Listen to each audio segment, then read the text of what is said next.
All right, ladies and gentlemen, welcome back. Earlier in the hour, I read you the opening sentence or two from Laura Hollis, a columnist and professor at Notre Dame, who just wrote.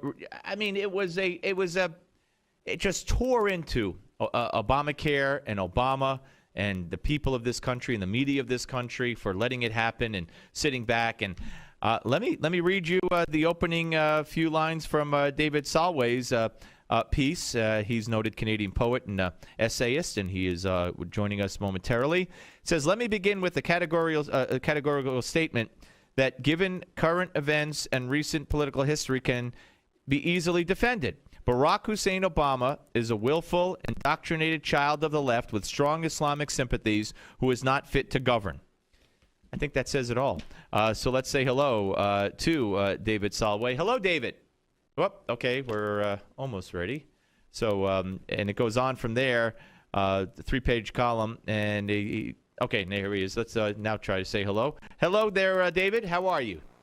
I'm fine. How are you, Steve? Good. Thank you for joining us. I appreciate it. I read your piece, and it's just so heartening to come across people such as yourself who express what so many people, to one extent or another, are feeling, are believing, are saying, have been saying, and it's good to know that, you know, even though you're not right here, you're up north, you see what's going on here from afar. Well, it's perhaps because I have an advantageous perspective. I'm not like in the very middle of the volcano that's erupting south of our border. So I'm looking at like what you guys are going through from a certain kind of medicinal distance.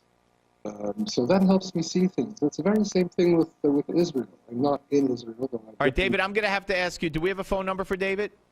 Yes or no? Yes, you do. Yeah. Okay. We're gonna call you right back now on the phone and try to have you talking to the phone while you're sitting there in front of the camera because the volume's just a little bad, and I want to make sure people get to hear exactly what you have to say. So while we dial him up again, we're talking to David Solway, Canadian poet, essayist, and talking about the view from Canada of Obamacare and Obama and what he's doing, whether it's with Obamacare, with our national debt, with our foreign policy, his love for the Muslim Brotherhood, his support of the Muslim Brotherhood. I mean, you know, saying what I'm saying and writing what David writes will incur you the wrath of those on the left in the media saying that you're a racist and you can't stand a black man in the White House. I don't care what color someone's skin is. If these are the policies they're undertaking, I'm going to speak out against them. Any luck yet? Guys, you got to communicate with me. Any luck? All right, the phone is in there. Let's continue this way then, David. See, if you could speak up a little bit, I'd appreciate it. So let's stick to Obamacare for a second. Do you see this? I mean, you guys have socialized medicine up there. I've heard horror stories from Canada. Yes, we have a single-payer system here, which I like to call a single-slayer system. The phone has just rung, so... All right, that might be your cell phone. If it is, pick it up. Steve, can you hear me better now? Yeah, that's much better. Much better. Okay, great.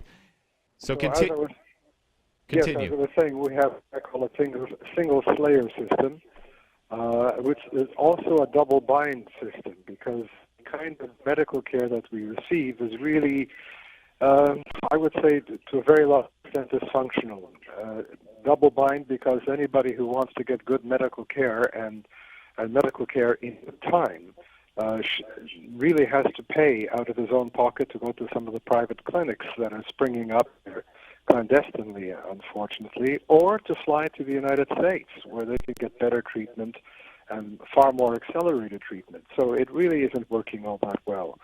In fact, it's working abominably. And if you go to the UK and take a look at what is happening there, for example, the recent scandal at the Stafford Hospital, where it's been discovered 1,300 people have died as a result of poor and substandard care, and this is a single-payer, socialized medical system.